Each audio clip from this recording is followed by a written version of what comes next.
자, 안녕하세요. 북서영 카페 여러분. 자, 오늘은 이제 저번 시간에 이어서 이제 교수학습 방법을 이제 할게요.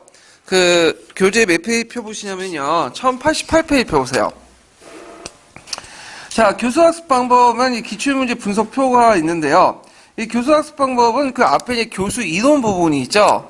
이제 해가지고 교수학습 부분이 이제 다른 부분 넘어가는데, 이 교수학습 부분은 주로 어디에서 주로 나오냐면 녹색책에서 나와요. 녹색책. 예. 그래서 앞에 그 남색책은 좀 이제 교육학 관련된 보다는 철학이나 사회학 요거와 좀 연결된 반면에 이 교수학습 방법 같은 교육학하고 연결돼 있고 앞에 있는 그 이론 부분보다는 좀 쉬워요. 이 부분이. 그래서 딱딱 떨어지는 부분도 많고 그 다음에 여러분들이 교육학 시간에 배웠던 내용도 있죠. 그런 것도 연계된 부분도 상당히 많거든요. 자, 그러면 이제 그 교수학습 방법의 이제 기출문제 분석표를 한번 볼게요. 자. 먼저 이제 역사의 목적과 목표를 보면 그 목적에서 콜단파이즈 목표 분류가 있고요. 그 다음에 교수학습 목표 설정 부분 있는데 교수학습 그 목표 설정 부분 있고 요거는 주로 이제 지도안과 같이 나와서 이제 어떤 구체적인 사항들에 대해서 목표 설정 부분을 물어보고 있고요. 그 다음 목적과 관련된 부분에서 이제 교훈의 역사, 역사사고의 역사의식, 그 다음 민족 공동체의 역사의식, 료젠의 역사의식 유형, 그러니까 니어 하이트의 논쟁도 목적과 목표와 관련된 내용이죠. 예. 자, 그 다음에, 그 역사학의 내용과 개념과 요소에서는 개념과 일반화, 특히 개념이 많이 나와요. 개념에서 특히 많이 나오는 것은 뭐냐면 외형과 내포적 의미, 그 다음에 개념을 강조할 때 문제점, 이런 것들이 나오고요. 그 다음에 일반화 같은 경우에는, 역사 사실을 일반화시켜보라는 적용 관련된 문제들이 나오고요. 자, 그 다음 내용 선정과 조직 부분에서는 그 도구적 중요성, 본질 중요성에 관련된 내용이 당연히 많이 나오죠. 그 다음에 과거와 현재의 가치 관련된 내용들이 나오고, 그 다음에 역사교육 교재에서는 많이 나오는 것이 이제 사료 부분이 많이 나와요. 그래서 사료의 이용시 유의점, 그 다음에 사료 선정 방법 등등 이렇게 나오고, 그 다음에 역사 지도와 교과서. 그래서 최근에 교과서와 관련된 내용들이 이제 조금씩 나오기 시작해요. 예. 그 다음에 이제 연표. 그래서 연표하고 역사지도는 예전에 박근혜하고 MB 정권 때문에 많이 나왔어요. 골라가면서. 근데 최근에는 또 뜸해지더라고요, 여기에. 예. 자, 뒤에 넘어가갖고 이제 또 보면, 16년도에 문학작품이 나왔고요. 그 다음에 역사개혁 내용 조직 방법에서는 뭐 분절법, 주제중심법, 면대기법, 연년대기 분야사 문화권적 있는데 최근에 나오는 게 분절법하고 주제중심 문화권적 방법과 관련된 내용들이 나왔고요. 역사 수업과 방법과 평가 부분에서 교수학습 평가는 한 문제씩 나오죠. 많이 나오는 것이 비교학습, 유사점과 차이점을 고르시오. 뭐 유의점. 그 다음에 요번에 나온 탐구 수업 있죠. 탐구 수업. 예. 그래서 예전에 탐구 수업이 좀 안 나왔다가 또 최근에 탐구 수업이 또 많이 나와요. 예. 절차 관련된 문제들 물어보는 거. 그 다음에 극과 수업. 극과 수업은, 16년도에 나왔고, 17년도에 나왔고, 18년도에 나왔어. 물론 다른 방향에서 나왔지만 자주 나오는 부분이죠. 극과 수업은. 그 다음 인문학습, 사료학습, 문답학습도 상당히 많이 나오는 부분이다. 그래서 문답학습 같은 질문 유형 같은 것들 이제 물어보고, 그 다음에 이제 그 주제학습도 많이 나오는 부분이고요. 최근에 좀 부각된 것이 토론학습, 토의학습. 토론학습과 토의학습 차이점, 그 녹색책 있죠? 그 기준으로 좀 파악을 해두시고, 그 다음에 이제 뭐 교실의 대화 구조는 예전에 좀 나왔지만 지금은 별로 안 나오고, 그 다음에 이제 그 외에도 뭐 여러 가지가 있는데, 좀 눈여보기 현장학습 있죠? 현장학습이 한 14년도에 나왔던 거고, 그 다음 평가 부분에서 포트폴리오 관련된 내용이 17년도에 나왔죠? 요 정도 이제 파악을 해두시면 될 것 같아요. 자, 그러면, 교재 이제 그 다음 페이지 펴볼게요. 1090페이지. 그냥 90페이지 다 할게요. 천자 빼고. 예. 자, 90페이지 펴보시면, 그래서 목적 및 교수학습 평가 도구식도가 있어요. 그래서 이제 녹색책을 읽어보면 쭉 설명을 하고 있거든요. 근데 그 설명하다 보면 내가 어디에 위치해 있는지를 잘 몰라. 그래서 그 항해를 하다 보면 여러분도 이제 그 항해도가 필요하듯이 녹색책을 읽어보면 녹색책에 관련된 그 길잡이가 필요해. 그래서 제가 그거를 만들었거든요. 그래서 요거 쭉 보시면 아 내가 어디에 지금 뭘 하고 있는지 지금 이 책에서 금방 알 수가 있어. 그리고 이 책에서 봐야 할 부분과 버려야 할 부분들을 또 알 수가 있는데 자 그러면 이제 먼저 볼 게 뭐냐면 역사 교육을 이제 시작하려고 하면 일단 뭐가 있어야 돼? 여러분들 여기 공부하는 게 뭐예요? 임용에 합격하기 위한 거죠? 그래서 목적과 목표가 있잖아요. 마찬가지 역사 교육의 목적과 목표가 먼저 나와요. 그래서 목적과 이제 목표 중에 상위 가치가 뭘까요? 목적이죠. 목적은 가치성을 내포하는 거죠. 그래서 이번에 리어 하이튼 논쟁도 목표와 목적 중에 어디에 관련된 거야? 목적과 관련된 거야. 그래서 그럼 목적은 크게 이번 리어 하이트와 이제 논쟁에서 볼 수 있듯이 무슨 거와 뭘로 나눠볼 수 있죠? 내재적 가치와 외재적 가치로 나눌 수 있어. 내재적 가치라는 것은 역사과 역사 교육의 자체 욕구에서 필요한 거고, 그다음 외재적 가치는 이제 사회 민족 국가 의식에서 이제 등장을 하는 건데, 그 녹색책의 파란색 기준을 보면 외재적 가치의 대표적인 게 뭘까요? 민족 공동체 의식의 고취, 대표적인 거죠. 그래서 그 유산으로서의 정통의 역사, 그다음에 민주 시민의 교육, 요번에 나왔던 거, 이것도 뭐죠? 외재적 가치에 속하는 거예요. 그럼 내재적 가치는 뭐냐? 이 내재적 가치는 여러 가지로 해석할 수 있지만 이제 대표적인 게 교훈의 역사 강조하는 거 있죠? 정통적 역사학에 맨날 교훈의 역사 강조하는 그런 것도 있고, 뭐 역사 의식 같은 거, 역사 사고 양성하는 그런 것도 내재적이고, 뭐 그 학생들의 어떤 사고관, 이런 것도 세계관 이런 것도 양성시킨 것도 내재적 가치죠. 예. 그래서 이제 이렇게 나눠볼 수가 있다. 이렇게 좀 기억을 해 두시면 될 것 같아요. 그래서 내재적 가치와 외재적 가치와 관련된 부분에서 시험 문제 좀 많이 나온다. 예. 그리고 리와 하이튼 논쟁도 여기에 속하는 논쟁 중에 하나죠. 예. 자, 그 다음에 목표 설정을 볼게요. 자, 그러면 가치와 관련된 것은 목적이야. 큰 방향성과 관련된. 근데 세부적인 내용들, 실제 이제 학습사항에서 이제 어떤 것들, 구체적 항목에 대해서 단원마다 이제, 그 다음에 각, 차시마다 설정된 목표가 있죠. 목표는 좀 구체적이야. 이거는요. 근데 목표도 여러 목표가 있어요. 뭐 국가 목표도 있고, 단원 목표도 있고, 등등 있는데, 그 중에 제일 중요한 목표가 학습 목표예요. 그래서 학습 목표는 여러분들 이제 수업 시작하기 전에, 거기 맨날 그 써놓은 거 있잖아요. 근데 이거 잘 써놓지 않죠. 원래 수업은 저도 안 써놓는데, 제 뒤에 이제 교장 교감이 오거나, 그 학부모들이 와서 올 때는 학습 목표 써놓고 하고, 여러분들 제가 2차 볼 때도 학습 목표 쓰잖아. 근데 실제로는 잘 안 써요, 이런 거는. 예. 자, 하여튼, 그 목표 설정, 학습 목표 설정이 되게 중요해. 학습 목표 설정이 이제 어떤 식으로 나오냐 하면, 대개 보면 그냥 물어보는 게 있어. 학습 목표를 써라. 지도안 주어놓고. 그러면 요때 학습 목표는 그냥 지도안 보고 그냥 우리가 교육학 시간에 배운 거 있죠? 목표 설정 방법 있죠? 학습 목표 설정. 예. 그래서 요거에 따라 쓰시면 돼요. 근데 이제 또 다른 유형 또 있는데 또 하나가 지식 측면에서 쓰라. 지식 이해 측면에서. 그 다음에 이제 기능 목표 쓰고 가치 태도, 영역법 목표 있잖아요.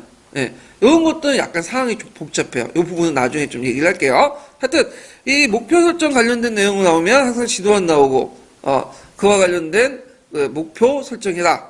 적용 관련된 문제들이 나왔다. 이게 좀 기억을 해두시면 되고요.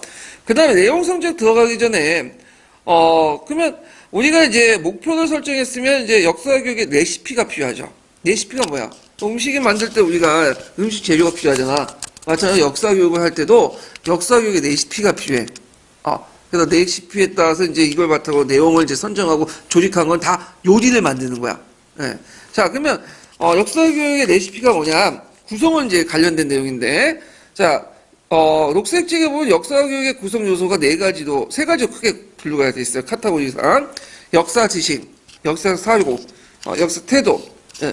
근데 역사 사고나 역사 태도는 너무 이제 뭐냐면, 추상적인 것 때문에 건너뛰고, 시험 문제 지금까지 기출문제 많이 나왔던 것이 뭐냐면, 그 네 가지예요. 역사 지식 안에 사실, 개념, 일반화, 이론.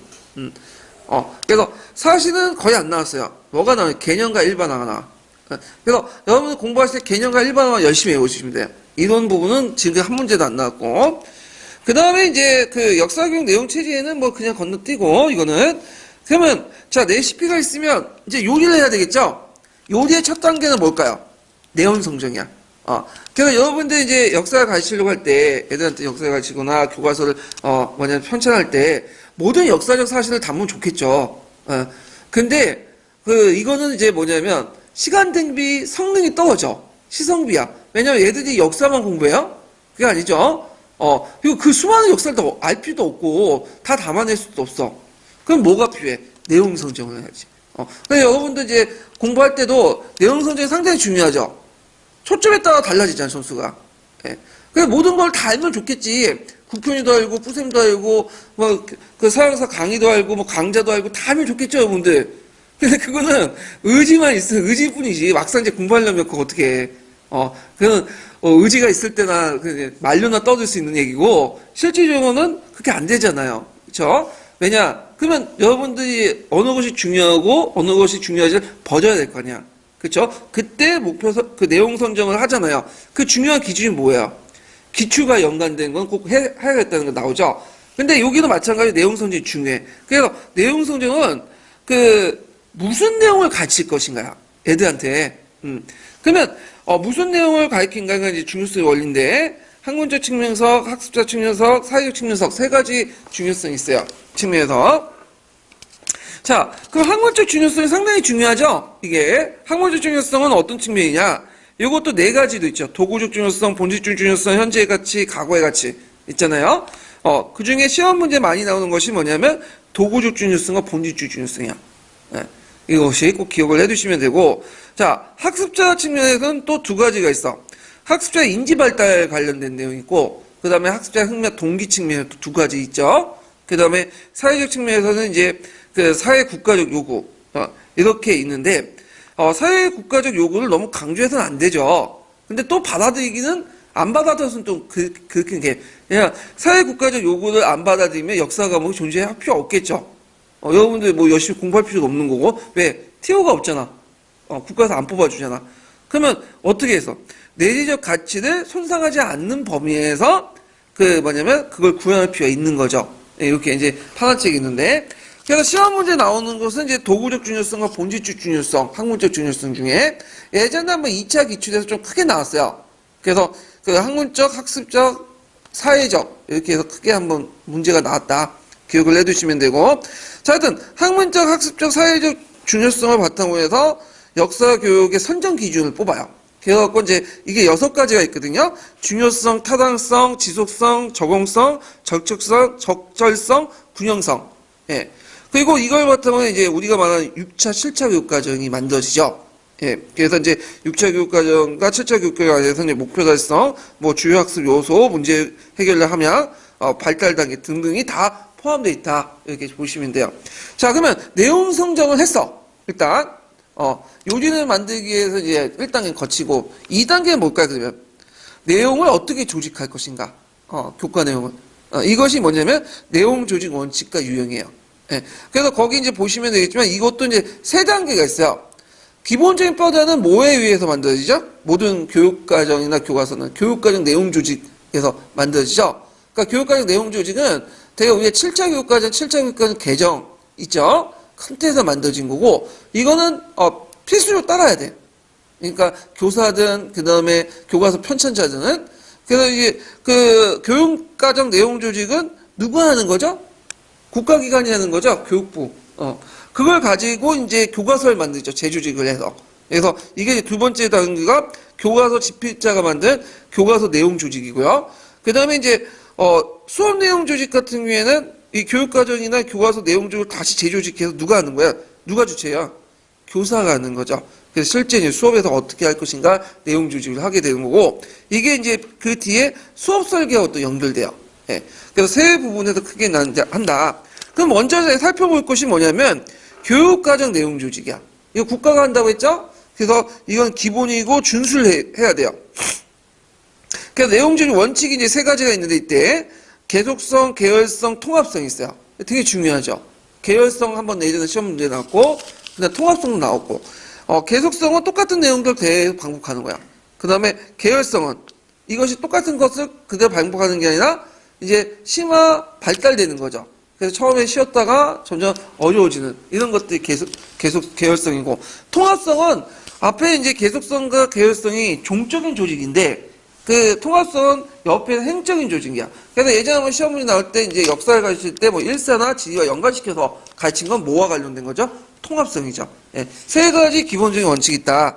자, 그 다음에 거기에 이제 계열성 부분이 이제 있는데, 녹색 책에 보면 이제 역사의 고유성과 포괄법칙적인 성격도 있고, 대입도 있고, 교과 내용 체계, 뭐 환경학대법, 그다음에 학교급별 조직방법, 내용차이 조직방법 등등등이 있는데, 그 중에 이제 좀 눈여겨볼 게 뭐냐면, 교과 내용 체계에서 나성인 교육과정 있죠? 예. 이 나성인 교육과정은 있는데, 이 나성인 교육과정은 누가 얘기한 거죠? 그 교육학 시간 배웠잖아. 브루노의 지식의 구조. 예. 그래서 이제 있고, 주로 이제 일반론자, 영역 중립이론자들이 중요하는 교육과정이 이제 나성인 교육과정이죠. 예. 그 다음에 이제 환경학대법도 영역 중립이론자들이 강조하는 건데, 시험 문제는 환경학대법이 많이 나와요. 시험 문제는. 그래서 계열성 원칙 중에 이제 그 환경학대법의 원리, 7차 교육과정에도 그게 많이 반영이 됐죠. 그래서 7차 교육과정에도 많이 반영됐고, 또 영역 고유 인지론자 또 매일 비판하는 게 뭐냐면 환경학대법이야. 이런 것도 연결시켜서 보시면 돼요. 자, 근데 이거에 대해서 이제 7차 교육과정 개정에서는 꼭 환경학대법까지만 가지고 계열성 확보해야 되냐? 그게 아니라 학교급별 내용조직이나 내용차지를 통해서 계열성을 극복해야 된다. 그래서 7차 교육과정, 원판 7차 교육과정 문제점이 뭐예요? 그 한국사, 국사를 3개년 계속 배우죠. 언제? 중학교 2학년 때도 배우고, 중학교 3학년 때도 배우고, 고등학교 1학년 때도 배우잖아요. 예. 그러다 보니까 3년 계속 연속 배우다 보니까 중학교 내용하고 고등학교 내용이 계열성이 차이가 없어. 그러니까 어렵고 쉬운 게 별로 없어. 약간 말만 바꿀 뿐이야. 이게 계열성이 어떤 것들이 안 된다.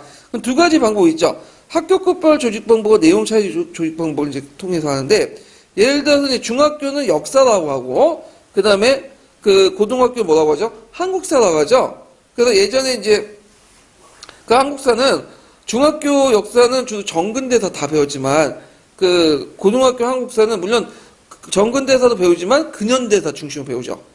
그래서 비중이 뭐 7대3, 물론 나중에 5대5도 줄어들긴 했지만, 점점 이제, 하지만 근현대사 중심으로 이제 배운다. 그래서 가르치는 배운 내용들을 차이를 둬가지고, 어떻게 해요? 계열성 확보하는 거야. 그래서 중학교 때 배운 내용과 고등학교 때 배운 내용들을 이렇게 뭐냐면, 차이를 둔다. 이렇게 좀 기억을 해두시면 되고, 그 다음에 이제 교육과정 내용 조직에서 이제 두 번째 단계로 넘어간 게 교과서 내용 조직이에요. 교과서 내용 조직의 주체는 뭐죠? 교과서 집필자죠. 예. 그래서 이제 여기 보면 이제 그 녹색 책에 보면 사회과나 역사과 교과서를 다 분석을 해요. 중학교 교과서를. 그래갖고 이제 그 중학교 교과서나 고등학교 교과서 이 내용들 분석을 한 다음에 집필자의 성향에 따라 이것이 어떻게 구성이 됐는가에 대해서 분석한 내용이 있거든요. 자, 여기 보면 내용 구성 측면이 유형이 있는데, 설명형, 학습형, 이야기형이 있어요. 그래서 이제 이야기형은 내러티브인데, 이게 이제 시험 문제 나왔어. 자, 설명형, 학습형, 이야기형 중에 제일 많이 나오는 유형이 뭐냐? 설명형이죠. 제일 빈도가 높은. 그 다음에 이제, 교과서 단계에서 대단원, 중단, 소단원, 이렇게 구성이 됐고요. 그래서 수업 내용 조직 같은 게 교사가 하는 건데, 그 구체적 예로서 단원 구성 요소와 학습 활동 차별 구성하는 방법이 있고, 그다음 인식 범위의 이해 수준에 달려서 하는 방법이 있고, 사례 중심이 있고요. 그래서 단원 구성 요소하고 인식 범위의 이해 수준 관련된 건 주제와 관련된 것들이고요. 이 인식 범위의 이해 수준 관련된 두 번째 유형이 예전에 한번 시험 문제 나왔어요. 12년 기출 문제인가? 10년도 기출 문제는. 예, 그때 한번 나왔다. 이렇게 보시면 돼요. 그래서 이 부분은 시험 문제 기출 빈도가 그렇게 높진 않아요. 그 계열성 중에 계열성하고 환경학대법을 제외하고는 거의 안 나왔다 보시면 돼요. 예전에 딱 하나 나온 것이 이제 그 전반적으로 한번 물어본 게 있었거든요. 한 문제. 그래서 교과서 내용 조직, 수업 내용 조직 전반적으로 물어본 게 있는데 그 외에는 나오진 않았어. 네, 그게. 그래서 이제 계열성이나 주로 이제 뭐냐면 그 환경학대법을 중심으로 해서 공부를 해두시는 게 좋을 것 같아요. 자, 그 다음에 이제, 두 번째 단계가 끝났어. 그리고 이제 뭘 하냐. 세 번째 단계가 뭐냐면 역사과 내용 조직 방법이야.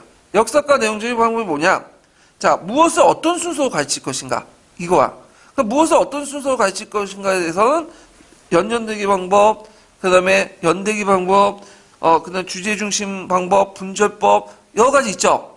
그래서 요게 거의 1년에 한 번씩 나오나 안 나와도 2년에 한 번씩은 나와요. 요 부분이 상당히 중요한 부분인데, 그래서 요거 부분을 공부할 때는 이제 파란책하고 녹색책의 장점, 단점, 유의점, 특징 이런 것들을 가지고 좀 달달 애워가지고 공부를 해주시면 돼요. 제가 그래서 뒤에 표를 만들어 놨거든요. 이렇게 정리해가지고. 자, 그러면 마지막에 아니라 그 다음 단계 뭐냐? 교수학습 방법이죠. 네, 교수학습 방법은 뭐예요? 어떻게 가르칠 것인가? 그래서 이제 그 교수학습 방법, 그게 이제 수업 설계하고 수업 모형, 이렇게 두 가지 유형으로 나눠볼 수 있는데, 수업 설계는 아까 어디와 연결된다고 했죠? 수업 내용 조직과 연결된다고 했죠? 교사가 주체고, 그래서 교사가 이제 실제 수업상에서 어떻게 이걸 계획을 할 것인가, 그래서 유동적이고 상당히 인위적인 성격을 가지고 있는데, 이 수업 설계에 관련된 것들, 이론 부분은 거의 안 나오고요. 그 이론과 적용되는 관련된 내용들이 나와, 사례가. 이게 뭐냐면, 교실의 대화 구조가 있어요. 교실의 대화 구조 세 가지 유형이 있거든요. 연상의 원리, 제한된 사고 유형, 이런 것들이 있는데, 이런 것들이 예전에 하면 시험 문제 나왔어. 두 문제 나왔어, 두 문제. 네. 물론 최근에는 안 나오지만. 자, 그 다음에 이제 수업 모형은, 옆에 보면, 수업 모형은 뭐냐. 이거는 교육학자와 역사교육학자들이 이론적으로 만든 모형이에요. 실제 수업보다는, 이런 게 좋겠다 하고 생각해서 만든 것이 그 수업 모형인데, 수업 모형이 이제 두 가지 유형이 있죠? 교수학습 유형과 내용 구성 유형이 있어요. 탐구학습은 어디에 속할까요? 이번에 시험 문제 나왔잖아. 교수학습 유형에 속해요? 내용 구성 유형에 속해요? 네, 두 가지 부류 중에. 교수학습 유형에 속하죠. 네. 그 다음에 이제, 있고, 그 다음에 이제 인문학습은 어디에 속하죠? 내용 구성 유형에 속하죠. 역할극은. 교수학습 유형에 속하죠. 예. 요거 좀 구분하세요. 예, 요거. 자, 그러면 이제 가르치는 것이 끝났어. 그러면 뭐가 필요해요? 평가가 필요하죠. 평가. 교수학습 평가. 그래서 수행평가가 이제 예전에 시험 문제 나왔고, 수행평가 뭐와 연결시켜 나오냐? 구성주의 인식론과 관련돼가지고, 지식의 가정, 이런 것들 강조하는 데서 나왔던 거죠. 그래서 이제 있고, 형성평가로 예전에 한번 나왔어요. 형성평가는 이제, 정리하는 단계나, 아니, 곳곳에 이제 수업을 하는 과정에서 했던 거고, 진단평가 있죠? 진단평가도 이제 좀 받아두시고, 그 외에도 평가책에 나와 있는 포트폴리오 있고, 뭐, 매력지, 오답지 매력도나 뭐, 타당도, 신뢰도, 이런 것들이 한번 나왔어요. 평가책에 관련된 내용들. 근데 상대적으로, 이 평가와 관련된 내용이 그렇게 기출문제 빈도가 적어. 요 부분은요. 예. 그 다음에 여긴 빠져있지만, 교재가 있죠, 교재. 여기 있나? 교재가 있는데, 이제 교재와 관련된 내용도 좀 파악을 해두셔야 되는데, 교재 중에 이제 뭐가 있냐? 여기 뒤에 있네. 자, 교과서, 연표, 역사지도, 지역사, 문학작품, 드라마, 역사영화 등등. 이런 것들이 교재죠. 교재 중에 이제 기출 빈도가 제일 높았던 것이 뭐냐면, 교과서하고, 사료예요. 사료. 사료 빠졌네. 사료 있죠, 사료? 이 교과서 사료와 관련된 내용들이 많이 나왔다. 여기 적으세요. 빠져있는 것 같아요. 예, 사료와 관련된 내용이 있다. 교과서 사료. 그리고 예전에 많이 나왔던 것이 연표하고 역사지도 부분도 많이 나왔어요. 그러니까 연표, 역사지도, 사료, 교과서, 그다음 문학작품은 한 두 문제 정도 나왔고, 이 정도만 좀 기억을 해주시면 될 것 같아요. 그 다음에 이제 이렇게 해서 한번 전반적으로 이렇게 이제 역사교육 목적부터 해갖고, 그 다음 평가, 그 다음에 역사교육 교재, 그 다음에 역사교육의 구성 요소 같은 것들 파악을 해줬어요. 그래서 공부하실 때 이거 펴놓고 공부하면 더 편해요. 이해하기 편해. 그래서 어디에 이제 흐름도를 이제 전체적으로 볼 수 있는 이런 것들이니까 파악을 해두시면 되고요. 자, 그러면 여기에서 이제 살펴본 것처럼 먼저 살펴볼 것이 뭘까요? 역사교육의 목적이죠. 이번 니와 하이트 관련된 내용인데, 자, 그러면 역사교육의 이제 목적이 뭐냐? 그러면 이게 내재적 목적하고 외재적 목적으로 나눈다고 했죠? 내재적 가치와 외재적 가치. 그래서 이제 그 내재적 가치에 이제 속하는 것이 이제, 여기 뒤에 나오는 버스튼의 역사교육과, 그 다음에 교훈의 역사 강조, 현재 이해 강조, 이런 것들이고, 그 다음에 외재적 가치에 이제 속하는 것이 민족 공동체 의식의 고치. 녹색책에서는 유산의 전승의 역사라고 부르는 것들이죠. 이런 것들이 있다는 걸 좀 기억을 해두시면 되고, 뭐 교황으로서 역사 이것도 외재적 가치에 속할 수 있겠죠. 그래서 이제 교양으로서 이제 어떤 그 사회에서 요구하는 그런 내용들도 외재적 가치가 될 수 있다. 이렇게 이제 보시면 돼요. 자, 그러면 먼저 이제 살펴볼 것이 그 내재적 가치예요. 이때 내재적 가치라는 것은 아까 뭐 얘기한 것처럼 역사학자나 역사 교육학에서 강조하는 가치들이죠. 자, 그러면 어떤 것들이 내재적 가치 있나? 버스턴의 역사 교육이 있어요. 버스턴의 내재적 가치와 관련된. 자, 그 버스턴의 역사 교육은 뭐냐? 첫 번째, 현재 문제가 어떤 기운을 가지고 어떻게 발달되는 지식을 제공할 수 있다. 요 과거와 사회와 현재 사회를 서로 비교할 수 있는 기회를 제공해주고, 현재 및 미래 문제를 해결하는데 의미 있는 교훈을 제공해주고, 그 다음에 역사의 가치가 현재 및 미래의 세계에 학생들이 직면한 문제들을 올바로 이해하고 합리적으로 해결할 수 있는 통찰력을 제공합니다. 자, 예를 들어가지고, 현재 지역 갈등의 기운이 언제부터 유효했습니까? 그래서 이제 과거 독재 정권들이 자신의 불만을 분출시키는 통로서 지역 갈등을 야기시켰다. 이게 첫 번째 단계죠. 그래서 두 번째는 서로 비교하는 하죠.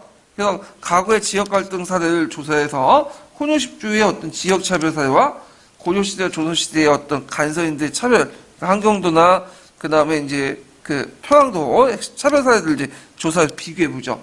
그리고 그 속에서 과거 지역 차별을 어떻게 극복했는가를 통해서 현재 지역 차별의 문제에 교훈을 제공하면서 학생들에게 뭘 제공해요? 의미 있는 통찰력을 제공해 주는 거야. 자, 이런 것들이 이제 버스턴의 단위의 역사, 교훈의 가치로서 이제 역사학과 비슷한 그런 내용들이죠. 물론 이 사례들은 제가 제공한 거예요. 그러니까 ES 부분 있죠? 사례 관련된 내용, 얘 같은 거는 외우지 마시고 그냥 공부할 때 참고만 해주세요. 예, 어딜 외워야 돼요? 요 부분 나머지 10포인트 적혀 있는 내용들, 요거만 이제 좀 파악을 해주세요. 자, 그 다음에 다니엘스라는 사람이 있어. 이 다니엘스는 역사교육의 학생들과 하여금 시간, 공간, 제도단 전체의 틀 속에서 역사의 사실을 보게 함으로써 학생들의 정막 능력을 넓혀주는 역할을 하고 학생들의 사고력과 판단을 신장시키고 복잡한 문제를 해결할 수 있는 훈련의 장을 제공해준다. 그래서 시민교육의 타고난 효과를 이제 발휘해준다. 여기는 이제 그 사고력, 판단력, 문제 해결력, 이런 것들은 내재적 가치지만, 시민교육이나 이런 것들은 이제 민주시민 양성, 이런 것들 뭐야? 외재적 가치죠. 그러니까 내재적 가치와 외재적 가치를 같이 해준다. 이렇게 이제 보시면 돼요. 제가 이 버스턴 역사교육과 다니엘슨의 역사교육을 이제 왜 했냐면, 리 하이트의 그 논쟁의 충격 때문에. 충격을 너무 많았어. 이런 게 나왔을까. 그래서 요것도 나올 것 같아서 제가 집어넣었거든요. 예. 그래갖고 이제 2차 세계대전 때 제가 이제 전쟁사를 좀 좋아하는데, 그 유럽, 그 독소전 아시죠? 독일하고 소련하고 막 싸웠잖아요? 예. 그래서 독일군이 이제 공격했는데 소련군에 T-34라는 전차가 있어.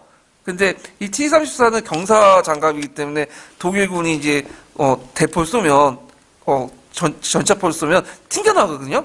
충격을 받은 거야.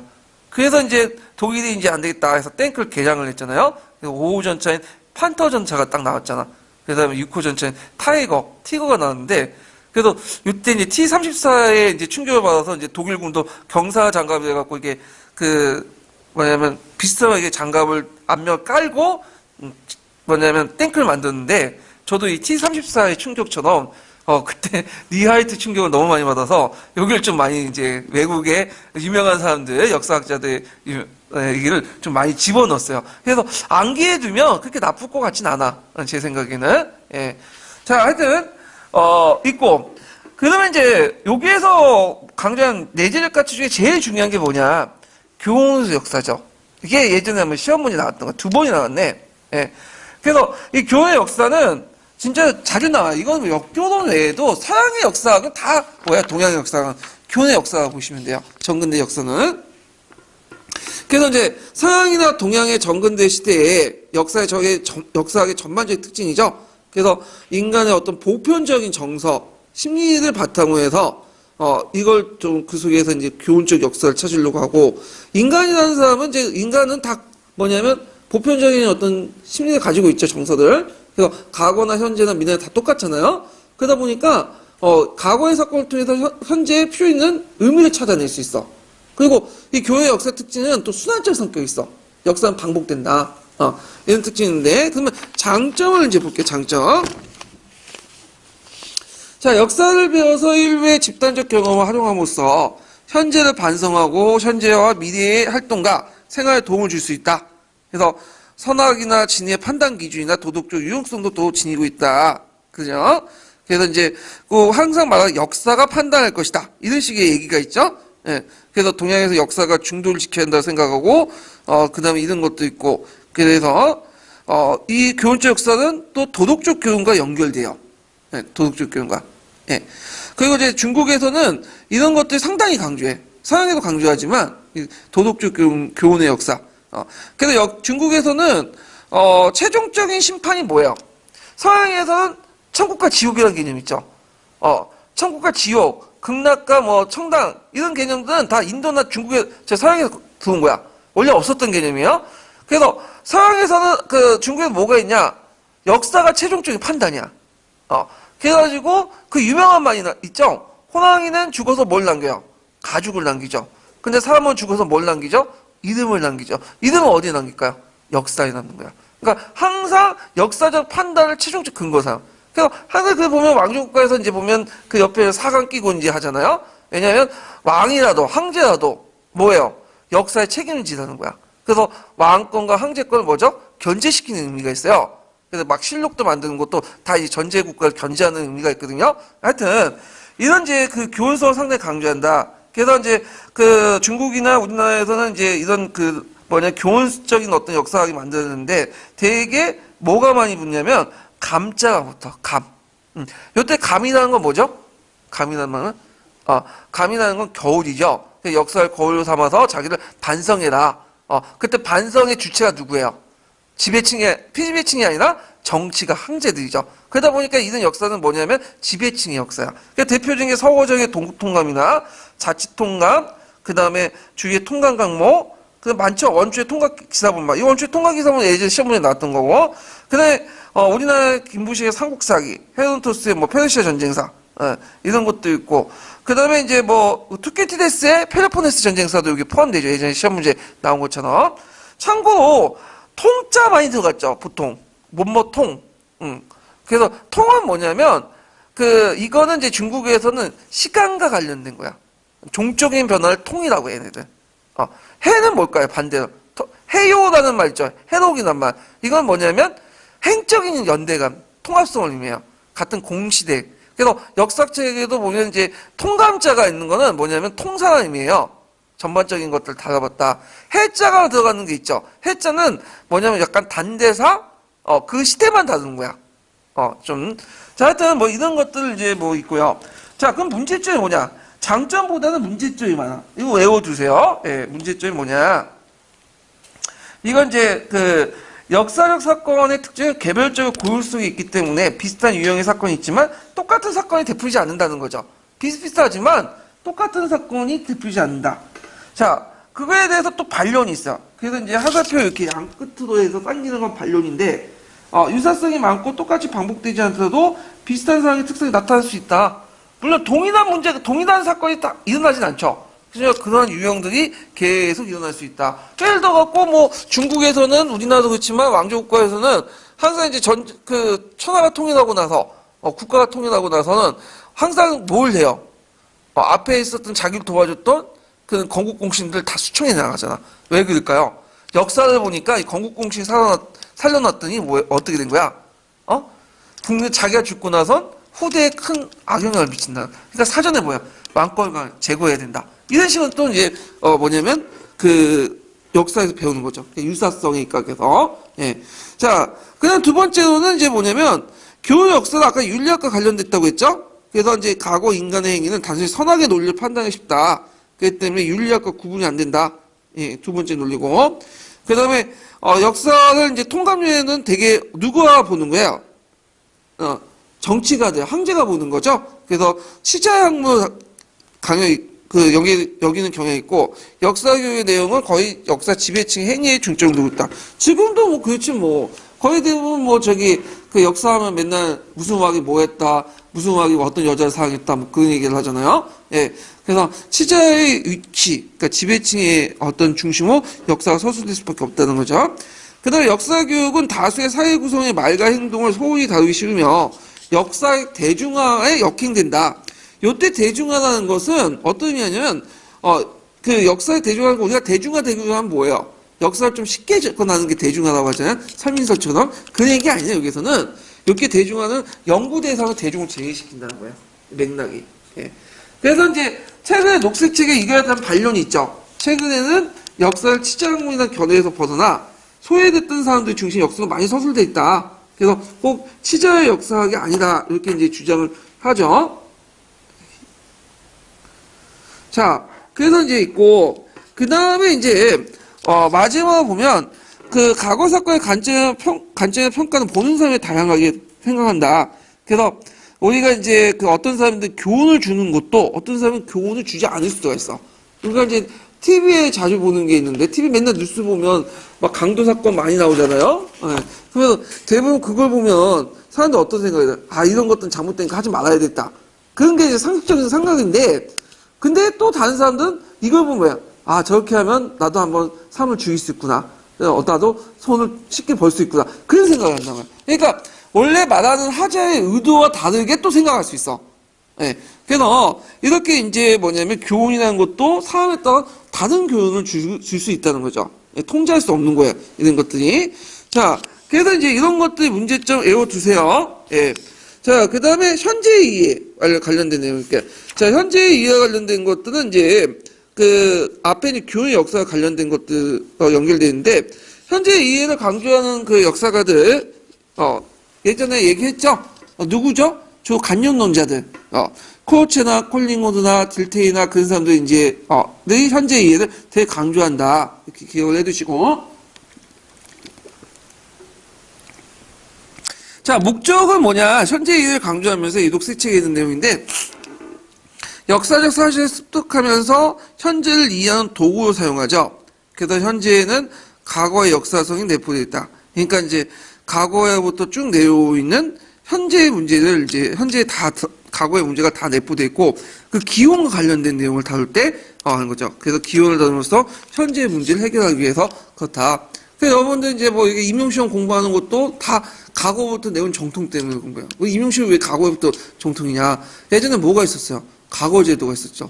그래서 과거제도를 보기 위해서 수십 대 1의 경쟁률을 뚫고 그러잖아요. 근데 요즘에 이제 수능이라든지 그다음에 임용이라든지 행정고시나 이런 국가에서 치러진 시험도 다 예전에 기원이 어디 나온 거야? 과거로부터 출발하는 거야.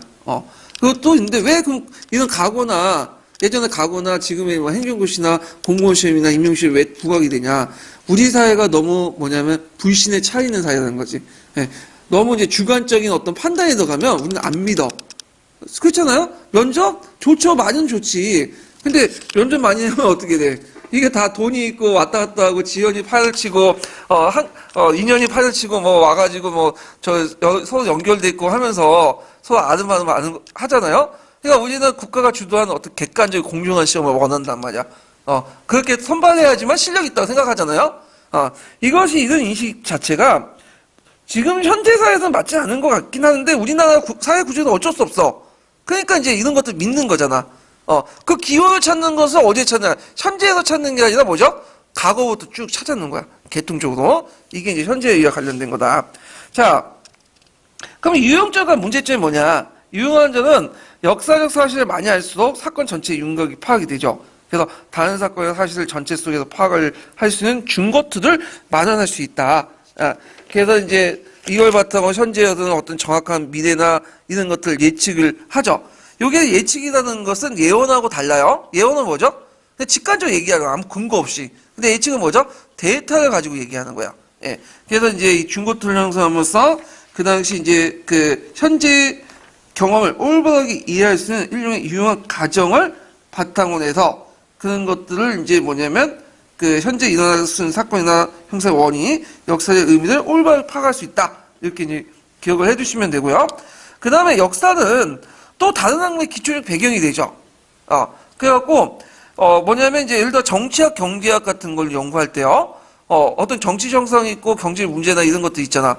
그걸 그 당시에만 딱 보면 안 돼. 그 기원은 뭐죠? 예전부터 거슬러 올라오면 전체적인 맥락 속에서 이 사건이 보이죠. 그러면서 정치적 사건이나 경제적 형상에 대한 어떤 배경 지식이 될 수 있어.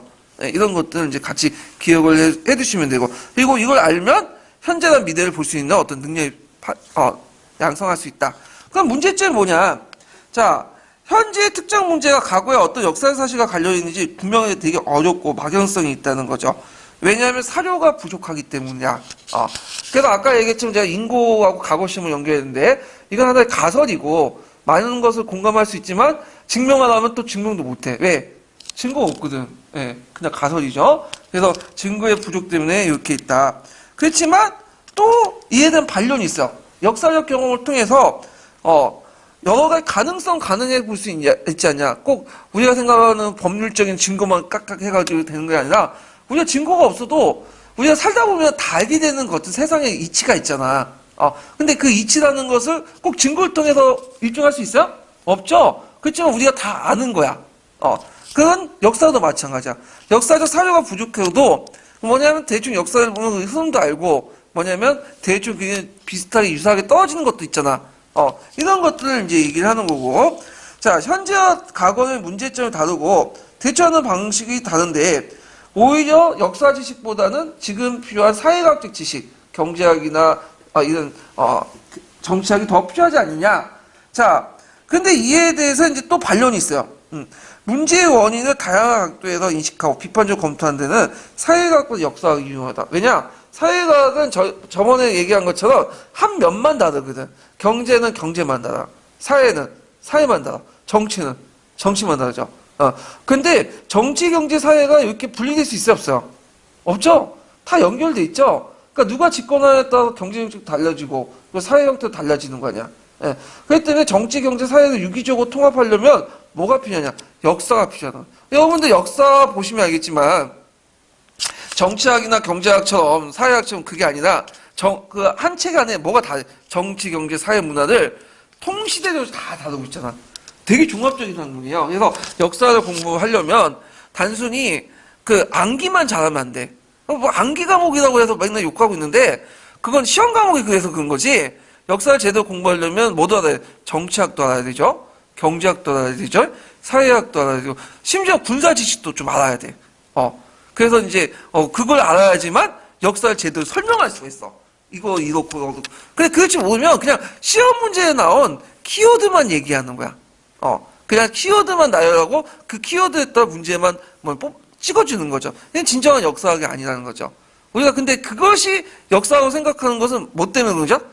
제가 역사 문제 그런 식으로 내왔거든. 근데 이게 역사가 본질이 아니라는 거죠. 네.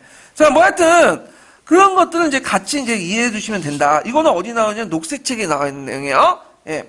그 다음에 민족 공동체의 역사를 이제 볼게요. 민족 공동체의 역사의식은 이제 뭐와 관련된 거냐면 외제적 가치죠. 그래서 사회 민족 국가가 요구하는 거. 예. 특히 우리나라 역사에서 되게 강조되는 게 민족 공동체 역사야. 그래서 이걸 이제 녹색책에 뭐라고 얘기하냐면 유산 전승의 역사라고요. 유산 전승의 역사. 그래서 설명적 테스트 할 때 한번 얘기했을까? 유산 전승, 설명적 테스트는 그 민족 공동체 의식을 강조하거나 유산 전승의 역사. 그러니까 민족의 집단 기억 있죠? 이런 집단 기억을 아이들에게 주입시킬 때 상당히 좋은 그 테스트라고 했죠? 그때 얘기할 때. 자, 하여튼, 민족주의 역사학을 강조할 때 유용한 점과 이 부정적인 측면. 저것도 외워두세요. 요것도 예전에 시험 문제 나왔어요. 아마 97년인가 2차 10년도인가? 예, 그때 한번 나왔던 걸로 이제 기억이 나는데. 자, 유용한 점은 뭐냐면, 민족적 동질성을 강조하거나 민족적 자부심과 주체성을 확립할 수 있다. 그래서 민족주의 성장에 크게 기여하죠. 특히 이제 근대 국가에 형성하는데 집단 개혁의 어떤 것들을 강조하면서 근대 국가를 형성하는데 크게 이바지했다. 그래서 이제 그 예를 든 게 이제 국가에서 역사를 필수 과목으로 선택하거나 민족사를 중심으로 영웅이나 국가의 승리를 미화해서 교과서에 배포하는 그런 행위가 여기에 속하는 거죠. 자, 그 다음에 두 번째로는 이제 모든 인간이 가지고 있는 과거에 대한 해고와 관심을 충족시킬 수 있고, 그 다음에 이제, 왜냐면 모든 인간들은 자기 뿌리에 대해서 관심을 가질 수 있죠. 우리 공동체에 대해서. 이런 것들에 대한 관심을 충족시킬 수 있고, 자, 그 다음 세계화와 신자유주의 시대의 국가 민족의 자존을 유지하면서 민족주의 바탕으로 역사교육을 강조했다. 지금 세계화와 신자유주의 시대는 말이 세계화지 실제로 뭘까요? 미국 중심의 세계화죠. 네. 그러니까 우리가 세계화한다는데 어떤 글로벌 기준은 다 미국 중심이란 말이야. 예. 근데 그것을 받아들이는 건 우리가 미국 사람이 되는 거야. 근데 우리를 자존시키는 뭐야? 한국인의 어디 역사를 알아야 되겠죠. 예. 그러면서 오히려 진정한 세계화를 이룰 수 있죠. 원래 세계화라는 거는 미국화가 아니라 뭐죠? 여러 사람들이 공존하면서 그 보편성 안에 뭐예요? 특수성을 찾아내는 거잖아요. 그럼 내 자신의 자존이 있어야지 여러 사람들이 보편성을 찾고 특수성을 찾잖아. 예. 이런 것과 연결시켜서 이제 보시면 되고. 그 다음에 이제 그 민족주의 역사를 강조하면서 유형, 무형의 문화유산이 지닌 가치를 올바르게 인식할 수 있다. 이게 이제 예전에 그 02년 기출문제도 나오고 있는데, 그래서 세계사적 보편성과 관련된 역사교육이 필요하다. 왜? 우리를 알아야지. 우리의 특성을 알아야지. 이 특성에서 뭘 발견할 수 있죠? 보편성을 발견할 수 있죠. 이 보편이라는 것이 미국화가 아니에요. 뭐냐면 여러 세계들의 어떤 존재를 인정하고 특수를 인정하고 그 안에서 보편성을 유추할 수 있는 거죠. 그런 것들은 이제 있죠. 그래서 이제 세계성과 특성을 같이 인식할 수 있다. 이게 한국사에서 맨날 강조하고 세계사는 강조되는 거잖아. 세계사와 특성, 그 보편성을 같이 생각할 수 있다. 이거 있고. 그럼 부정적인 면을 좀 볼게요. 부정적인 면. 자, 오히려 부정적인 것들이 상당히 많이 나오는데, 민족주의는 항상 이제 민족 공동체의 역사를 강조할 때 뭘 강조해? 정신을 강조해. 정신을. 그래서 우리나라 역사에서 일제 강점기 때 간접적 역사가 상당히 강조했죠. 그래서 이제 혼인이, 국순이, 어린이, 난가사상이니 이런 것들 이게 실체가 있어요, 없어요? 실체가 없어요. 역사에 실체가 없고 다만 그 시대에는 기능적인 어떤 역할을 했어. 왜냐면 나름대로 분열했던 민족들을 통합을 하고 그 다음에 어떤 민족 독립운동하는데 정신적 역할? 그 정도 있는 거야. 근데 이제 문제는 이렇다 보니까 근본적인 문제를 판단할 수 있는 게 방법을 알 수가 없는 거야. 제가 예를 들어서 우리가 이제 인용 공부를 하는데 열심히 해야 되겠다. 그래서 난 꼭 합격해야겠다. 그 기대감과 어떤 의지가 있어. 근데 기대감, 의지만 있고 모든 걸 다 정신적으로 내가 다 불합리하지만 모든 걸 다 극복해서 안개해갖고 뭐 해야 되겠다. 말은 좋지 힘들죠. 정신력 가지고는. 객관적인 인식이 필요하잖아. 마찬가지로 역사에서 이렇게 민족주의를 강조했으면은 객관적 인식을 못해. 자, 예를 들어 이제 박은식 같은 사람인데 박은식은 뭘 강조했죠? 혼을 강조했죠. 그러니까 이 사람은 모든 걸 다 혼에서 강조해. 그래서 이제 이 박은식의 그 글 중에 보면 우리나라가 무기가 없단 말이야. 싸우는데 무기가 없으면 그걸 극복할 수 있는 대안이 필요하잖아. 뭐 대안이 뭐겠어요? 무기를 어떻게 구입을 하고 뭐 이렇게 하는 것도 있는데 그걸 다 정신력으로 극복할 수 있다. 이런 식으로 얘기해요. 이거 뭐 문제가 해결될 수 있어? 해결될 수 없죠. 그래서 이런 문제를 전혀 해결할 수 없다는 게 문제점이고요. 자, 그리고 혼만 강조하고 정신만 강조하면 사회 변동력의 원동력이나 구조 파악을 경시할 수 있고요. 그 다음에 자기 민족의 정통을 너무 지나치게 수치시키면서 역사를 도외시켜서 역사를 도외시키면서 올바른 역사 간의 형성을 저해할 수 있다. 그래서 대표적인 그 나라가 이제 일본 같은 나라이죠. 예. 그래서 자기가 이제 침략했던 그 대륙 침략의 역사는 싹 빼버리고, 그 다음에 남경대학사 같은 것들은 집어넣지도 않고, 이런 것들이 문제점이죠. 그 다음에 이제 아까 이제 디귿과 관련돼갖고, 리은은 국수주의 경향으로 다른 민족의 배타적 감정을 포출시킬 수 있고, 실용적인 각오를 강조해요. 그래서 민족의 어떤 사회 정치적 목적에 이용이 되는데 현재의 가치를 상당히 강조하기 때문에 그렇죠. 그래서 이제 대표적인 게 시틀의 반유대주의, 일본의 한국사관, 그다음에 정치 집단의 독재 권력 유지 수단으로서 민족 공동체 역사를 이용할 수 있다. 특히 우리나라 같은 경우에는 두 번째 경우가 많아요. 정치 집단 독재적 수단으로. 그 대표적인 게 뭐야? 유신 정권 때 뭘 강조했죠? 그래서 민족 그 극복의 역사, 그래서 국난 극복의 역사 강조했잖아요. 그걸 통해서 유신 정권을 합리화시켰잖아. 이런 것들. 그 다음에 이승만 정부 때 반공을 되게 강조하는 거. 예. 때려잡다 공산당 하면서 이제 역사 교육도 거기에서 또 찾으려고 했고. 자, 그런 것들이 문제점이다. 그 다음에 마지막으로 보통 우리가 민족의 정체성을 배워야 된다. 민족의 어떤 공동체에 강조하면서 민족의 정체성을 배워야 된다. 이렇게 이제 규정하는데 실제 민족의 정체성을 파악할 수 있느냐. 우리 민족이 어떤 고유한 민족성을 갖고 있는가를 파악할 수 있는가? 이런 것도 불가능하다는 거예요. 자, 예를 들어, 제가 이제 그 일본사 공부할 때 뭘 공부했냐면, 하룻밤에 있는 일본사를 공부했어요. 그걸 가지고. 이 사람이 일본인이 쓴 거거든요? 일본인의 삼국지 위동이전 외전이 있어. 예, 외전에 보면 이제 뭐라고 적혀 있냐면, 일본 사람들 묘사를 하는데, 일본 사람들이 참 도둑질도 다 안 하고, 참 이렇게 착하게 산다. 이렇게 이제 있는데, 이걸 보고 거기에 이제 그 저자가 어떻게 지금 현대 일본인도 참 착하고, 도둑질도 안 하고, 해코지도 안 하고, 참 평화롭게 살고, 우리 민족의 어떤 순수성을 여기에서 찾아볼 수 있다. 이렇게 기술해놨거든요? 우리 이거 말 듣고는, 동의할 수 있을까, 없을까요? 전혀 동의가 안 되죠. 예. 일본 애들이 우리를 통치하면서 했던 가혹한 짓거리나, 그 다음에 그 중국 침략하면서 남경대학살이 하면서 하고 여러 가지 위안부 하고, 그거 다 알고 있잖아. 동의할 수 없단 말이야. 마찬가지로 우리의 역사도 이런 거 있어. 예를 들어, 우리는 평화를 사랑하는 민족이다 하고 우리의 민족 정체성을 이제 규정을 지어요. 근데 우리가 과연 평화를 사랑할 수 있을까? 평화만 사랑했냐? 그게 아니거든. 자, 예를 들어, 강개토대왕이 수많은 전쟁의 역사, 영토 확장의 역사를 우리는 진취라고 해야지. 근데 다른 민족의 입장은 뭐예요? 그건 침략의 역사야. 강탈의 역사고, 폭력의 역사죠. 예. 그리고 또 우리가 이제 베트남 전쟁 때 이게 뭐냐면 미국의 용병을 팔려가면서 베트남인들을 많이 학살냈잖아.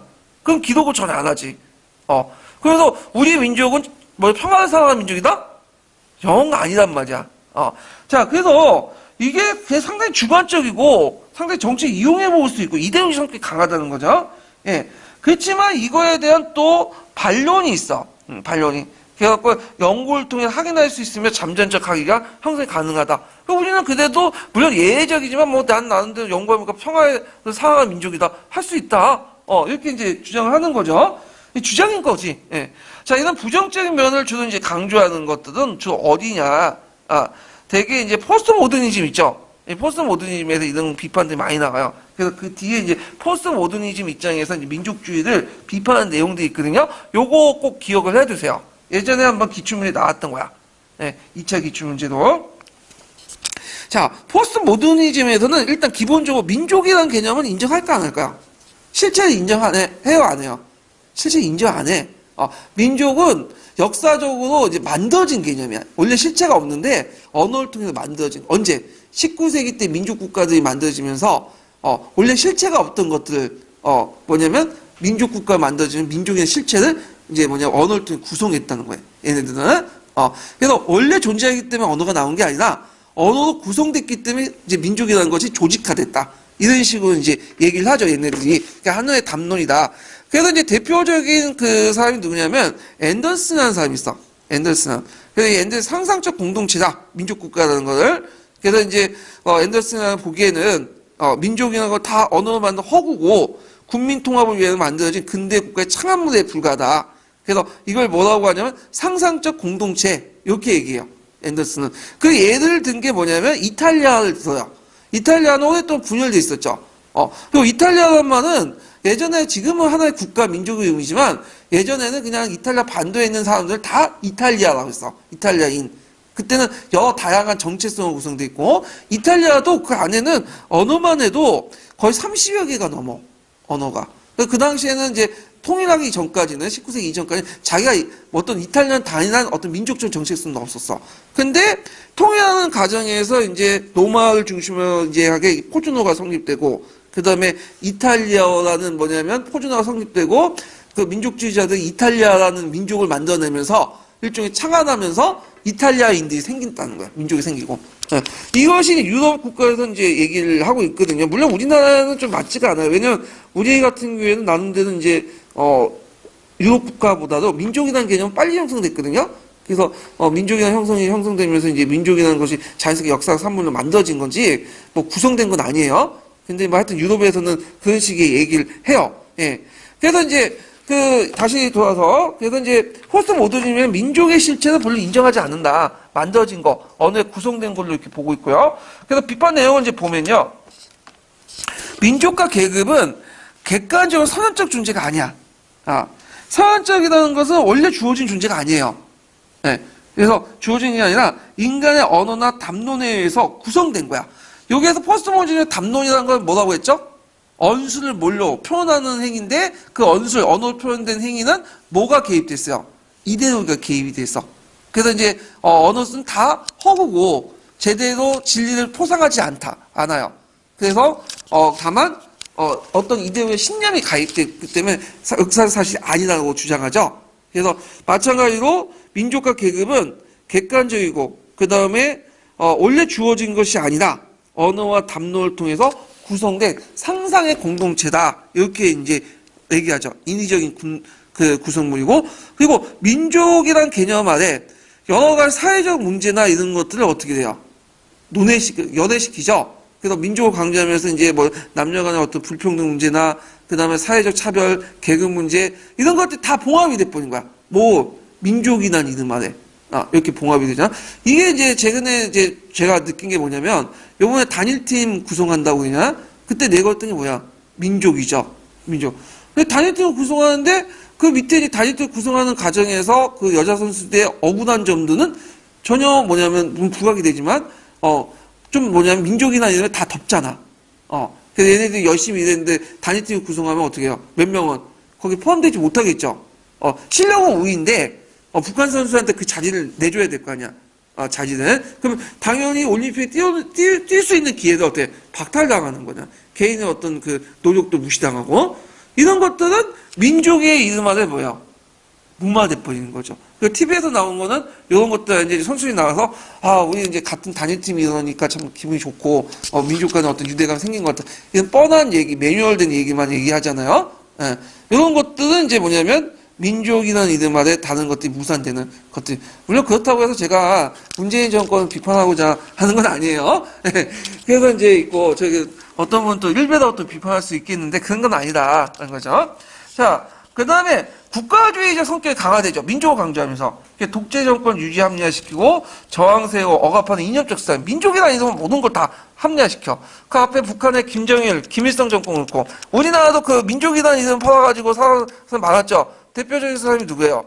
박정희죠. 전혀 민족주의적이지 않은 사람이 다카키 마사오가 황제 청와대 그 헐서까지 쓴 사람이 민족을 이름 판단 말이야. 그래서 이런 것들은 이제 여기서 볼 수 있다라는 거죠. 자, 근데 이거에 대해서 이제 포스트 모더니즘 비판에 대해서 또 역비판이 있어. 이 비판 자체가 문제가 있다. 이게 이제 비판의 문제점이죠. 뭐냐면 비판에 대해서는 민족주의에 붙고 탈민족주의론을 보편적 가치로 옹호하고 이런 것들. 이게 무슨 말이냐면 이게 지금 비판을 민족주의 이렇게 해서 막 비판하는데 민족주의의 너무 부정적인 측면만 얘기를 한다는 거죠. 예. 그리고 이걸 비판하는 과정에서 탈민족주의론의 보편적 가치 차원을 옹호해. 탈민족주의라는데 지금 탈민족주의라는 거는 세계화죠. 자유화죠. 결국 세계화 자유화는 뭐죠? 미국화 아니야, 미국화. 우리가 이제 미국식으로 개조하자는 거 아니야. 예. 이게 미국적인 것이 보편적이고 이런 것들이죠. 결국에는 미국 중심, 서양 중심 다시 돌아. 이게 민족주의라는 거야. 그러니까 미국 중심과 서양 중심 돌아가는 것이 다시 이제 민족주의 타파하고 서양 중심, 미국 중심으로 가자는 것이 과연 올바른 것이냐. 이런 것들 비판이죠. 그 다음에 두 번째는 저항담론적인 어떤 측면이 무시됐다. 저항담론적인 측면이 뭐냐면 민족주의가 꼭 나쁜 건 아니라는 거죠. 반외세 반독재. 왜냐면 우리가 일제 저항할 때 뭐예요? 민족주의 내세웠잖아. 저항적 민족주의. 그냥 독재 주제 그 독재가 민족주의 이용했지만 또 그 저항하는 측면에서도 민족주의 이용했어요. 자, 예를 들어 강주 민주화 운동 때 우리는 뭘 걸고 싸웠죠? 태극기를 걸고 싸웠죠. 태극기를. 예, 그것도 민족주의잖아. 저항적 민족주의 그리고 독재에 저항했던 민족주의 이런 것도 다 무시했다는 거. 그리고 또 우리나라 또 그 민족주의 문제점이 뭐냐면 그 서양에서는 서구 중심의 민족주의를 비판한 거예요. 여기에서 민족주의라는 거는. 그리고 오히려 이제 그 비서구적인 거에서 나타난 저항적 민족주의는 오히려 옹호했거든요. 근데 우리나라에서 민족주의가 그 포스트 모더니즘이 들어오면서 우리가 저항적 민족주의 성격을 갖고 있잖아. 이 저항적 민족주의 비판을 해. 그러면서 다시 서구화시키고 미국화시키려는 거야. 그게 이 비판의 문제점이야. 이해되시겠죠? 그래서 그 앞에 연결시켜서 보시면 돼요. 비판에서 민족주의 본질을 다 묶어버리고 저항적 민족주의는 침략적 민족주의 다 묶어버리고 그리고 민족주의를 비판한다면서 탈민족주의를 외친다면서 다시 서구와 미국화 나가는 거야.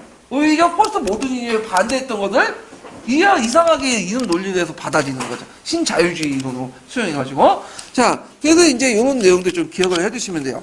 그래서 이제 이렇게 이제 보면 민족주의 비판 논쟁에서 이제 우리가 알아야 될 것은 뭐냐면 민족주의에서 다 나쁜 게 아니라는 거지. 그래서 거기에 극복할 민족주의와 지향할 민족주의가 있어요. 그래서 극복할 민족주의는 뭐냐면, 자, 민족이라는 이름은 뭐예요? 여러 가지 다양한 이해관계나 내부 이해관계를 은폐시키고, 그 다음에 적대시하고, 민족이라는 이름은 이제 다 은폐시키고, 그 다음에, 국가라는 이제 국가 지배 권력을 민족주의와 연결시켜가지고, 뭐냐면 지배 권력과 국가를 등식화시켜서 외부와 대결을 조장해서 허위 이념도 있죠. 이런 것들을, 뭐냐면 타파해야 된다. 그래서 이제 민족이라는 이름으로 뭐냐면 국가를 정당화시키고, 그다음 정권을 정당화시키고, 그리고 외부와 대결을 통해서 자신의 어떤 정권을 유지시키려는 그런 민족주의는 타파해야 된다. 대표적인 대표적인 세력은 어떤 세력일까요? 예? 외부와 민족주의를 내서 외부의 어떤 것 저항의식을 강조시켜서 자기 정권을 유지. 북한이 그러잖아. 북한은 맨날 미제 타파이잖아.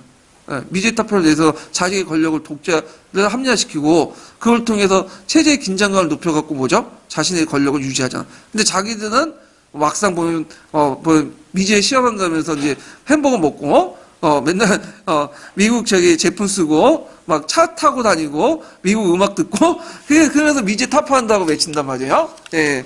자, 그런 것들은 뭐냐면 극복할 민족주의라는 거죠. 근데 지향할 민족주의는 뭐죠? 민주주의에 입각한 민족주의. 이런 것들은 지향해야 된다.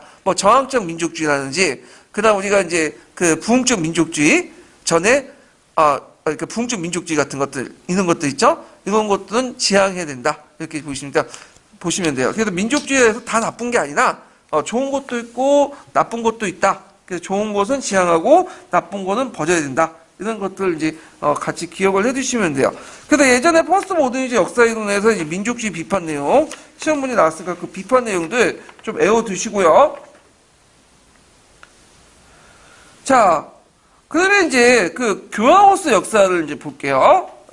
교황 역사는 이제 인격과 교황 육성해서 교황인으로서 사회 구조에서 요구될 것들을 말하는데 장점은 뭐냐? 교황으로서 자질 육성 및 다른 학문에 의한 배경 지식이 필요하다. 왜냐하면 역사는 종합적인 학문이기 때문에 사람들 역사적 지식을 많이 알면 다른 사회학적 지식도 서로 연결시켜서 많이 알 수가 있죠. 그리고 또 사고 판단 및 맥락 속에 자신의 삶과 현재의 문제를 직시할 수 있는 방법을 육성할 수 있다. 직시로 군치돼, 직시. 예. 그래서 사고 및 판단 방법과 맥락 속에서 사회 문제를 직시할 수 있다. 이렇게 고쳐주시면 될 것 같아요.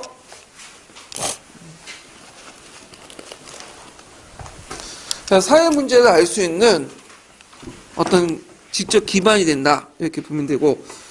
자, 역사적 사실을 알아가는 과정에서 호기심과 탐구 과정을 자극하고 추리 능력과 자기 표현의 능력 등 대화 기술을 향상시킬 수 있고, 자, 단정적으로 사고하지 않고 회의와 비판 능력을 발휘할 수 있다. 그러니까 이제 우리가 이제 교황과 지성을 갖춘 사람이라면 다른 사람의 생각을 인정하고 사물의 이면을 꿰뚫어 볼 수 있으며 단정적으로 사고하지 않는 회의와 비판 능력을 발휘할 수 있다고 생각하죠. 그래서 흑백 논리 같은 것들 빠지지 않는다. 이렇게 했는데, 저는 역사학자들 보면 꼭 그런 건 아닌 것 같아. 예. 그래서, 근데 하여튼 이런 게 있다는 걸 장점은 외워두시고, 그 다음에 문제점. 자, 역사적 사실을 많이 기억할수록 역사를 잘한다는 생각을 할 가능성이 있다. 그러니까 중요하지도 않는 사실까지 달달 외워가지고, 하면, 이게 역사를 제대로 잘한다는 그런 것들은 이제 문제를 알 수 있죠. 그래서, 역사를 많이 한다고 해서 역사를 잘하는 건 아니죠. 예. 왜냐면 그런 식으로 따지면 컴퓨터가 AI도 우리보다 훨씬 많이 하죠, 역사 사실은. 예. 그리고 미국에 가보면, 편집증 한자가 있어. 그래서 이제 이 사람은 역사적 사실을 달달 외워요. 근데 문제는 분석과 비판을 못해. 예. 그래서 이런 것들이 이제 문제점이고, 그 다음에 되게 이 교황의 역사의 문제점은 또 뭐냐면, 되게 소설과 문학을 통해서 역사를 습득하거든요. 그래서, 되게 흥미나 호기심에 머물 수 있고, 역사적 사실과 허구는 혼돈해. 예, 팩트하고 픽션은 혼돈해. 대표적인 게 지금 설민석의 강의가 대표적인 거죠. 사실과 허구가 뭐죠? 왔다 갔다 하죠. 예, 구분도 안 하고. 예, 이런 것도 있고. 근데 영웅주의 역사관에 빠질 위험이 있고, 왜냐하면 개인 중심이에요. 되게 보면 영웅 중심이고, 정치가 어떤 특정인 중심이고, 그리고 역사를 어떤 우연에 의해서 좌우된다고 생각해요. 어떤 뭐냐면 구조의 배경이나 이런 것들에 의해서 한 것이 아니다. 그 다음에 이제 실용적 가치관이 대두되면서 교회의 역사의 강조는 엘리트 중심의 사고방식이란 비판이 있다. 그래서 이제 역사가 예전부터 누구 중심이었어요? 엘리트 중심이었죠. 치자 중심이었죠. 근데 이제 이거에 대해서 최근에 비판도 있어. 왜냐하면 최근에 보면 일반인도 역사에 관심을 가지고 있고 엘리트 외에도 보통 사람들이 역사의 주인공이 등장하는 추세고 또 개인의 발달에 크게 기여하며 특히 세계사 학습이 되게 중요한. 왜냐하면 제대로 된 세계화를 하려면 뭐예요? 우리 민족의 역사 의식뿐만 아니라 또 세계인들의 어떤 것도 알아야 되고 그리고 또 이걸 통해서 시민의식 습득 이런 것도 크게 공헌할 수 있다. 그래갖고 이제 나름대로 실용적인 측면도 있다 이렇게 주장해요. 예, 그래서 이거에 대한 반론도 있어요. 그래서 여기 반론을 제가 여기 안 적어놨는데 최근에 일반인도 역사에 관심을 가지고 있고 보통 사람이 역사의 주인공에 등장하는 추세며 개인의 발달에 크게 기여하고 실용적인 측면에서 볼 때 세계사 학습을 통한 다원화되고 상호 위존적인 세계에서 필요한 공동체 의식 및 상호 존중 등 시민의식 육성을 공헌할 수 있다. 이렇게 재반론 내용이 있다. 이거 녹색 책에 있으니까 같이 외워두세요. 그래서 이제 지금까지 그 인연과 관련된 역사교육의 목적과 관련된 부분을 이제 살펴봤어요. 그래서 있고 그러면 이와 관련된 이제 기출 문제가 좀 몇 문제가 있거든요.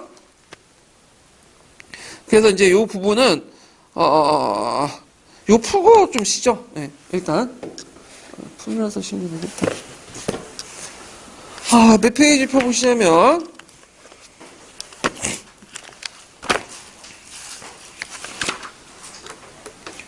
419페이지 펴보세요. 419페이지.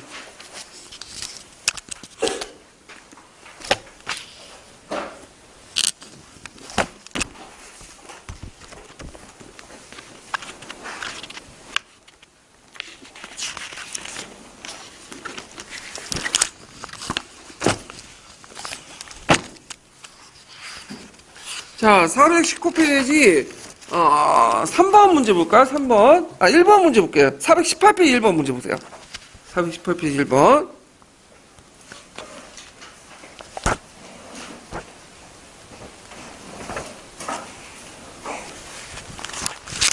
자, 모든 나라는 주변 국가, 더 나아가 세계화의 교습을 통해서 발전하였다. 자, 이러한 사실 기초로 한국사와 세계사 연관성을 고려해서 한국사 교육에 유의할 점과 강조할 점을 쓰시오. 이렇게 있거든요. 그래서 이제, 여기에서 보면 이제 일단 강조할 점은 뭐냐면 한국사 안에서 뭘 찾는 게 필요할까요? 세계사적 보편성이 내재됐다는 걸 알게 되는 거죠. 예. 그래서 이런 것들을 이제, 강조하시면 되고. 근데 그 한국사에 이제 강조할 점은 보편적 시각에서 바라보되 한국의 특수한 역사적 환경을 바탕으로 역사의 독자성을 인정해준다. 이런 내용도 좀 쓰시면 돼요. 그 다음에 한국사 교육의 유의점은 뭘까요? 거기 민족 공동체의 역사의식을 강조할 때 문제점을 쓰시면 되겠죠? 요 내용들을. 예. 그 다음에 2번을 보면, 자, 다음은 세계와 관련된 진술이다. 내용을 읽고 물음에 답하시오. 자, 여기서 한민족은 고대로부터 각 시대에 나름대로의 인식 기준을 마련하고 이웃나라들과 관계를 맺으며 자기 역사를 전개해왔고 그 다음에 앞으로도 그럴 것이다. 세계는 하나로 되는 경향이 강하면 갈수록 오늘날 우리의 역사와 세계사를 바르게 이해할 필요가 있다. 왜 그랬어요? 세계화라는 것이 미국화되지 않으려면 그리고 세계의 진정의 뜻이 뭐죠? 특수성 속에서 보편성을 찾는 거죠. 그러니까 한국적인 특수성에서 세계적 보편성 같이 알아야 되죠. 그래서 세계적 보편성과 그 미국적인 어떤 민족의 특수성을 같이 알아야 된다. 이것도 7차 교육과정에 나와 있고 개정에 나와 있고 예전에 시험에 나왔던 거야. 보편성과 특수성을 같이 알아야 된다. 이걸 좀 기억을 해두시면 되고요. 그 다음에 3번 문제 해볼게요. 자, 3번 문제에 보면 이제 밑줄친 기억이 추구하는 역사교육의 문제점을 논하고 밑줄친 니은에 대한 포스트 모더니즘의 역사 이론에 논의를 서술하시오. 그리고 밑줄친 디귿과 역사 이해에 대해 제기할 수 있는 비판을 쓰시오. 이렇게 있거든요. 일단 기억을 보면 교훈의 획득의 문제예요. 예. 그래서 이제 역사를 왜 가르치고 배워야 하는가는 질문에 대해 다양한 논의가 전개되었다. 정통적 역사를 배우는 목적 중에 가장 중요한 교훈 획득이다. 그래서 교훈 획득의 문제점을 쓰면 되겠죠. 이거는 이제 파란 책, 녹색 책 있는 내용, 역사의 사건은 개별적이고 고유성이 있기 때문에 비슷한 유형의 사건이 되풀이지 않는다는 거. 그리고 과거 인간의 행위는 단순히 선악의 논리로 판단하기 쉽다는 문제점이 있고, 역사는 치장으로 여기는 경향이 있으며 역사 교육은 역사 지배층 행위에 중점을 둘 수밖에 없다 등등 이런 사건들 쭉 쓰시면 돼요. 예. 자, 그 다음에 요게 니은을 보면 역사 교육은 고유의 역사의 유산이나 고유의 유산이나 역사상을 통해 민족의 동질감과 민족의 주체성을 확립하는 데 필요하다 있다. 그러니까 요거는 뭐와 관련된 거야? 민족주의를 강조할 때 역사학이죠. 자, 여기 두 번째 질문은 포스트 모던 역사에는 이 논리를 논하시오. 그러면 포스트 모더니즘에서는 민족주의 역사학을 좋게 생각할까요? 안 할까요? 안 하죠. 기본적으로 민족이라는 건 존재하지 않는다고 하니까. 그래서 민족과 계급은 계급적, 서열적 존재가 아니라 인간의 언어와 담론에 의해서 만들어진 규정된 집단의 정체성이고 상상의 공동체에서 성격을 갖고 있다. 인위적인 구성물이다.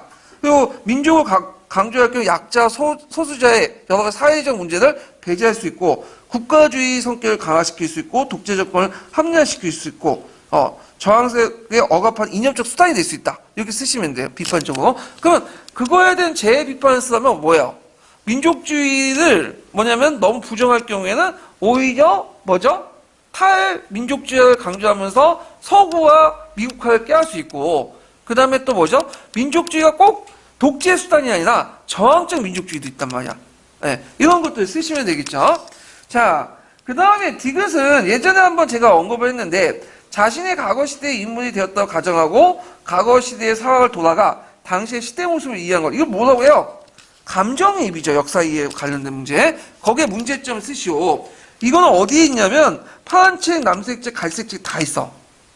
그래갖고 이제 역사적 감정이입은 이론적 체계가 되어 있지 못하고 동일한 자료를 바탕으로 할 때 과거 행위자의 의도와 동기 이해를 전제하는데 따라서 현재 역사가 과거 행위의 마음을 제대로 이해할 수 없다.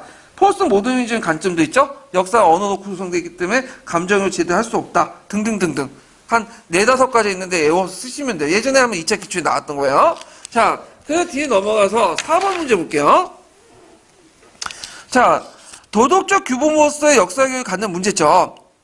교훈의 역사, 도덕적 규범은 뭐예요? 도덕에 강조하는 거죠. 교훈의 역사죠. 도덕하면 교훈이니까. 그래서 이제 아까 얘기한 것처럼 역사 사건 특징은 개별적 고유성이 있기 때문에 비슷한 유형의 사건이 있지만 똑같은 사건이 되풀이지 않는다. 과거 인간의 행위는 단순히 선악의 논리를 판단할 수 없다. 시장문이다 쭉 쓰시면 돼요. 예. 그래서 민족 공동체 역사를 강조할 때 문제점. 그 다음에 교훈의 역사를 강조할 때 문제점. 이런 것들 달래 외워가지고 쓰시면 될 것 같고 한번 나올 때 됐어 이게요. 한동안 안 나왔거든요. 그러면 관련된 이제 제가 총괄평가와 관련된 유사 문제를 이제 만들어봤는데 그건 이제 풀어보죠. 아이고 이게 뭐야?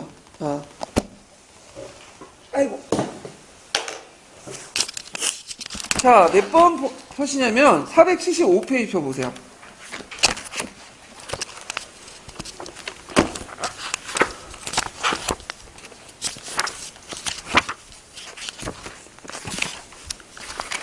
자, 475페이지 6번 문제 볼까요?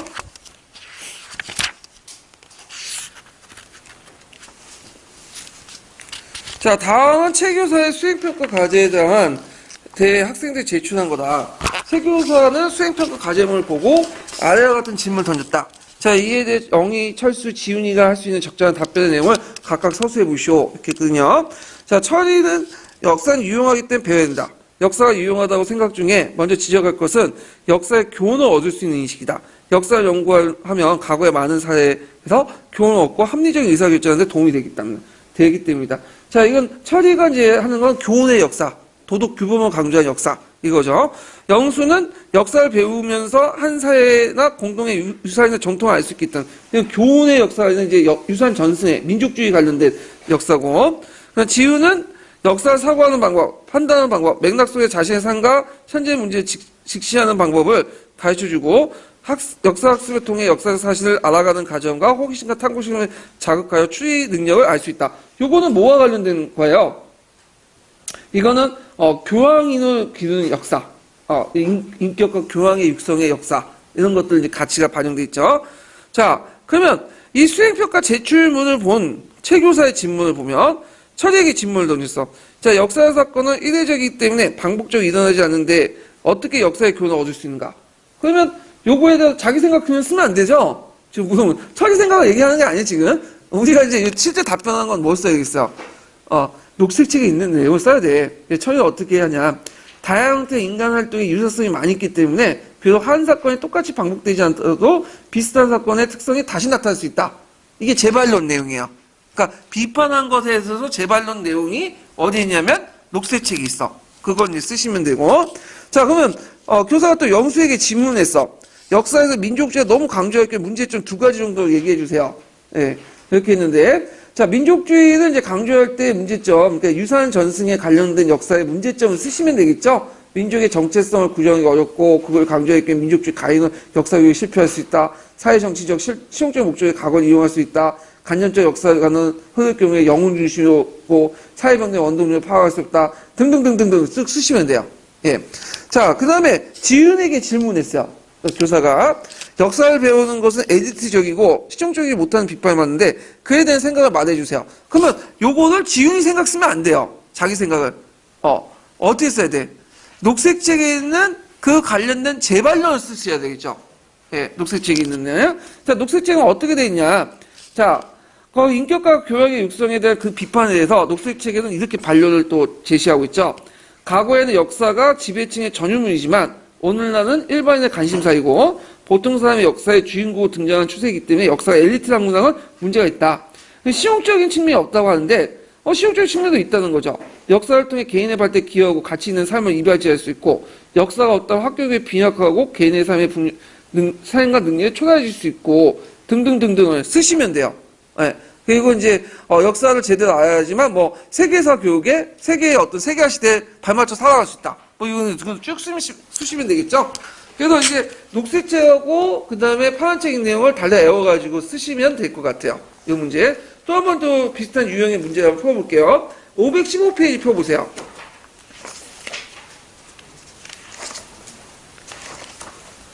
515페이지 몇 번 문제를 보시냐면요. 59번인가요? 이게? 네, 59번 문제 볼게요. 자, 이건 제가 이제 요번에 이제 문제 냈던 건데, 18년도에. 다음 건을 읽고 작성 방법에 따라 답안을 작성해 보시오. 이렇게 했거든요. 여기 보면 이제, 조선 말년에 이어 그 점차를 허약하게 되어 보안과 교환 도덕을 만나 드디어 나라를 멸망시킨 열등 종족의 축에 들게 됐다.